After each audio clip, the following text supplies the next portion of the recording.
2019 ശേഷം നിരന്തരം നടന്ന ഈ കളവ്, ഈ കൊള്ള, അത് കണ്ടുപിടിക്കാത്തത് ഒരു ഗവൺമെന്റിന്റെ ഉത്തരവാദിത്തം തന്നെയാണ്. 19 ശേഷമുള്ള ഗവൺമെന്റുകളുടെ, 2 ഗവൺമെന്റുകൾ അവരുടെ ഉത്തരവാദിത്തം തന്നെയാണ്. മന്ത്രിമാരുടെ ഉത്തരവാദിത്തമാണ്, ദേവസ്വം ബോർഡിന്റെ ഉത്തരവാദിത്തമാണ്.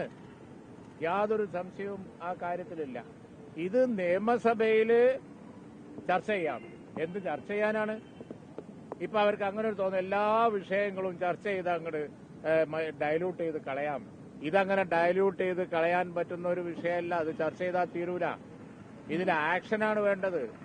ഇതിൽ ജനങ്ങൾക്ക് വിശ്വാസം വരുന്ന, കോൺഫിഡൻസ് വരുന്ന, ശബരിമല സംരക്ഷിക്കപ്പെടുന്നുണ്ട് എന്ന് കോൺഫിഡൻസ് വരുന്ന ആക്ഷനാണ് വേണ്ടത്. ആ ആക്ഷൻ വരെ തീർച്ചയായും ഈ സമരം നിലനിൽക്കും.